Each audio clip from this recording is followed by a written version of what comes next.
Hi Photoshop friends, I've got a very simple lesson for you today. Well, I won't call it a lesson, you might learn nothing from it. What I'm going to do today is a very basic contrast and tone correction. Removing color cast from an old photo. This example I've got, it's a nice Russian photo, probably from the mid 70s, late 70s by the look of it. A bit hard to tell with Russian ones. And this poor lady, she's lost in a yellow haze. So I'm going to show you the most simple way to bring back a photo that's just lost its life. And you'll do this for your friends and family and they will be amazed. They'll say, "You're a Photoshop wizard, how did you do that?" Anyway, now I'm rambling on. So let's get into it. So one of the first things that I always do with these is to change the mode into CMYK. And the very simple reason is that it's much more intuitive to think in CMYK. That's printing colors basically. That's a whole nother subject, but it's cyan, magenta, yellow and black channels instead of red, green and blue. You'll see as we go that this just makes life a bit easier. So what I'm going to do is put on an adjustment layer called levels. So you can see down here, now we've got the background image, it's right there, and we've got an adjustment layer, which I can turn off and on there like that.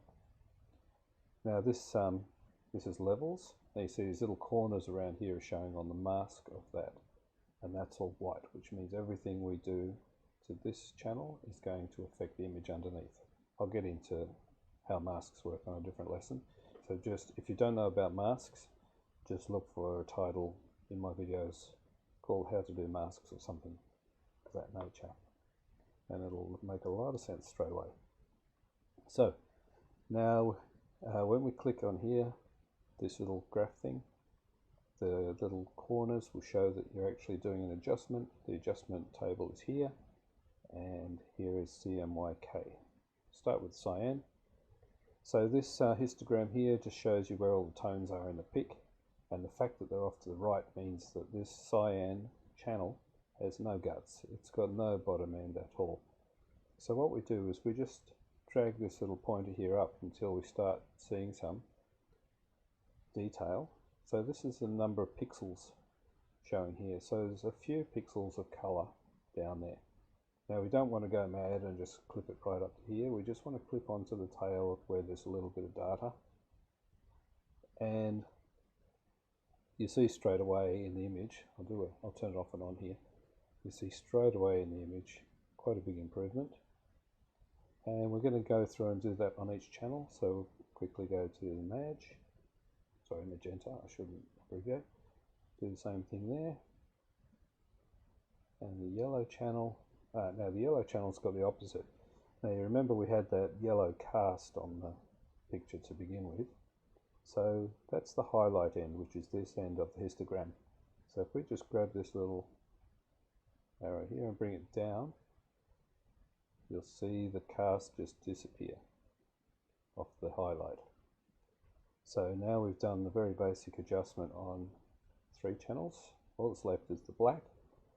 The black's a bit of a different case because black is kind of, I would think of it more as an accent channel rather than real color data. And you can move the midpoint of any of these. So you can see that just richens it up by bringing black back into where it should be. And so my basic rule is, in this top histogram, grab the shadow slider, which is the left side, and bring it up into where there's a minimal amount of data. So you can see in the cyan channel, we're just getting into these little dots of data there. And when you look at this peak of where the most pixels are, the most tone, that's roughly your mid-tone area, because the medium sort of neutral tones are the most common. The magenta in this image is a little bit heavier on the shadow side because you've got these wood tones and the carpet there. There's a bit of magenta that's sort of in the shadow end. so that will be a bit heavy on there, but that's okay. Midtone is still about the middle of that curve, and you'll find that generally happens. So here's the yellow, and you can see this image still has some yellow issues, in my opinion, and a lot of it's coming from this timber here. There's a lot of pixels of yellow that are kind of killing detail, but that's okay. We're still going to have a massive improvement in the picture just doing this very basic cast correction. So there's the after, there's the before. So even, I mean, you could keep working on this for another 3 hours, but you know, for 5 minutes you've turned it from muddy blur into a nice pic. And I could call that done, but I'll show you one more little thing. Add another adjustment layer. You can have as many as you want, I believe. I don't know if there's an upper limit, but anyway, there's practically no limit.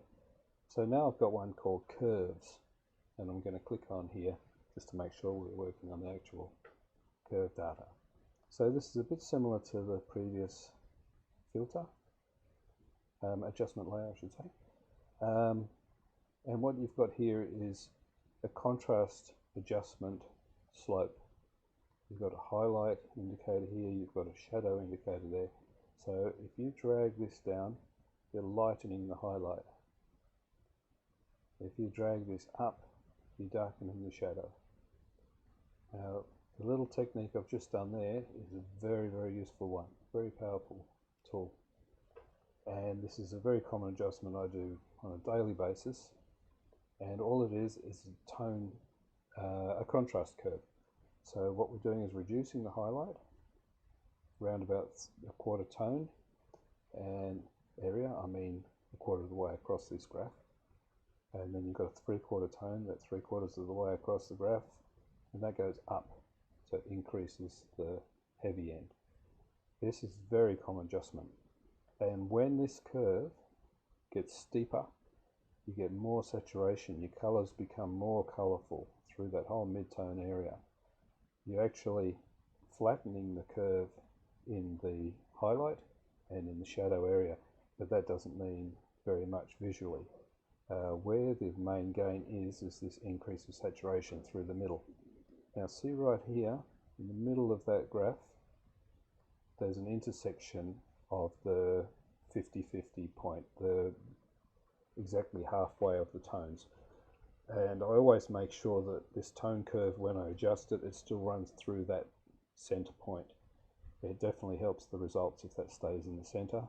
You can move both the points left or right if you find it suits another image, but 9 times out of 10 it's just going to stay right there in the middle, and it's like a pivot point. So this goes down, that goes up, and your photos look fantastic. So now if I hold down the Alt key on my PC and click here, that turns off the visibility of those adjustment layers. So I can just hold the Alt and click it off and on, and go, yuck, wow, great. There you go. 5 minutes you can make pretty much any old faded photo look 100% better straight up. Hope that's helpful, and remember to look for another tutorial about masking, because you can apply this adjustment to certain areas of the photo, not to others. But generally speaking, if the photo's got a problem, the whole photo's got the problem. It's not fix this bit, fix that bit. You waste your time.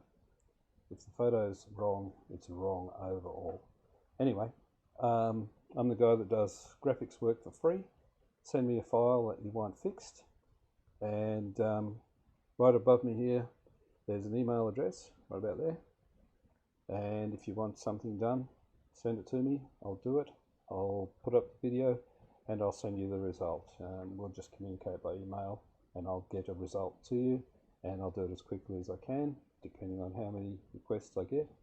And I'm just starting out, so I'm not getting any requests right now, so feel free to send one in, and I will gladly fix it for you, show it how it got fixed, and we'll share it with the public, and hopefully everyone can benefit.